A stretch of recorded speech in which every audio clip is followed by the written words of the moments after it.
Economic models provide guidance to regulators in terms of what should be done and how with respect to prudential policies, and are also crucial in assessing ex post the performance of the supervisory authorities.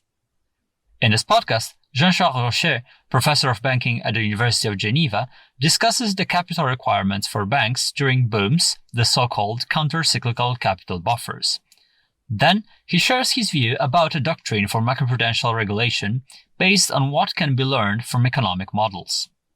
This podcast was recorded at the European University Institute in Florence, Italy, in the occasion of a course on the Models for Financial Stability and Prudential Policy held in February 2020 at the Florence School of Banking and Finance.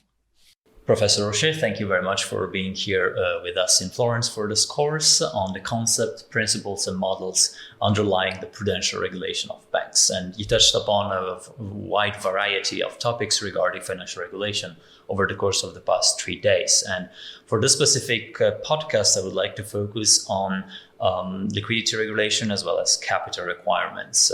As you mentioned during the course, several jurisdictions have started from now on imposing higher capital requirements for banks during booms, the so-called counter-cyclical capital buffers. So could you outline for our listeners as well as to the participants of this course, what does this mean exactly and what are the issues that stem from this? Okay, thank you. So there are two ways to think of these counter-cyclical capital buffers.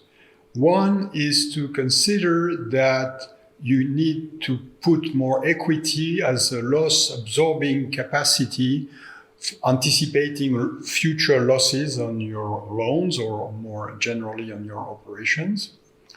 And there is an alternative interpretation, which is to consider that most of the time, the equity that the banks have is given in the short run because they are reluctant to issue more, and also because retained earnings takes time to accumulate. So you have to consider that the equity is fixed, and then if you impose a higher capital ratio during booms, effectively what you will do is reduce lending during booms. And the reason for that are not always completely articulated by the regulators. What they have in mind sometimes is this notion of buffer, but as the name indicates, a buffer is something that absorbs losses, and presumably you want to have higher buffers during bad times because then the losses are bigger. So it's a bit strange to require higher buffers when things go well. If you take the second interpretation, which is that in fact what you're doing is restricting credit during booms, then it becomes clear. Because what you want to avoid is the buildup of bubbles, for example, in the real estate sector. Very often when banks put more credit on the table, then basically it increases the price of real estate.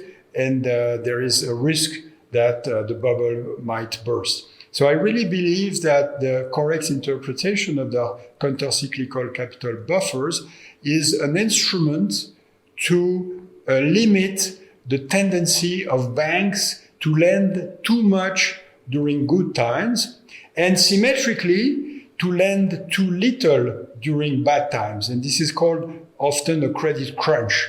Okay? So you want to avoid that. So basically you encourage banks to reallocate capital between good and bad times in such a way that the cycles, the credit cycles, are dampened rather than exacerbated.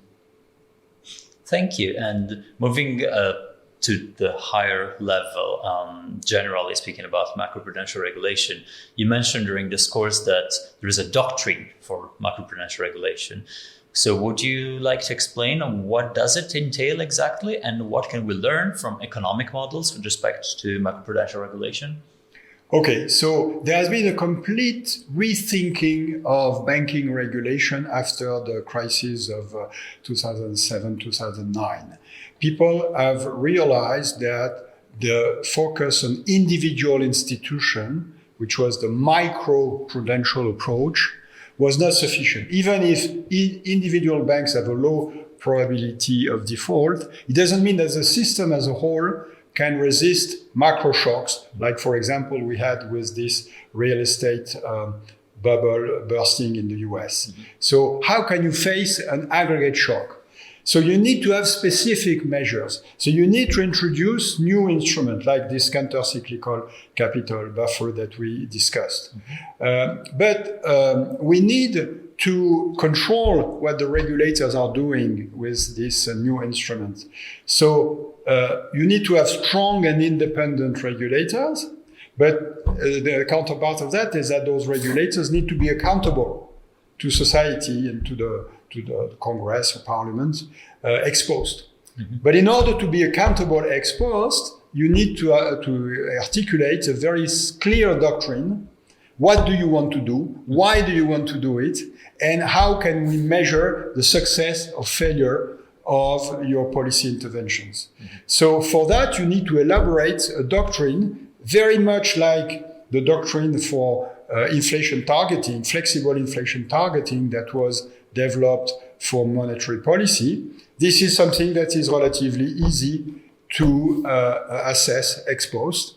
For macroprudential policy, unfortunately, it's much more complicated.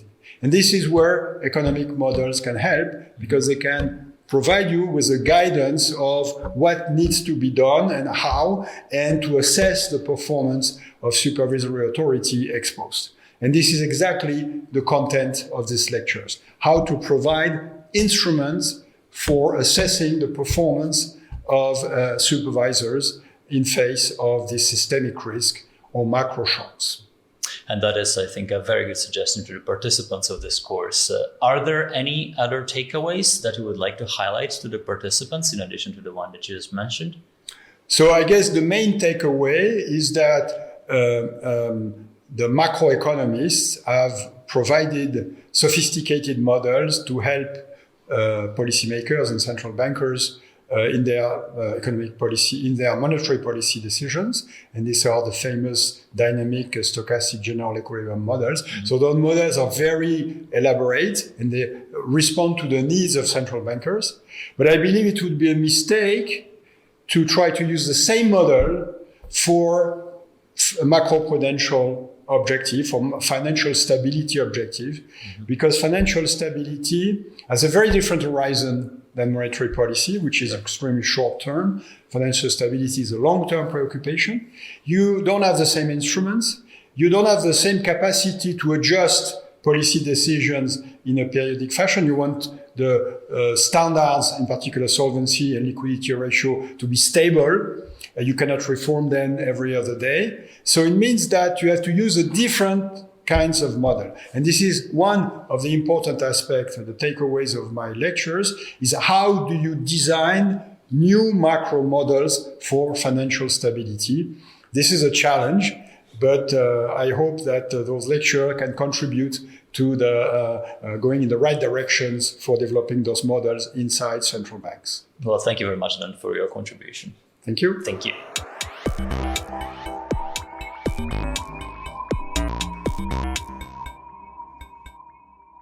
Thank you for having listened to this podcast by the Florence School of Banking and Finance. For more information and to listen to all our podcasts, visit the webpage fbf.ui.eu/podcasts.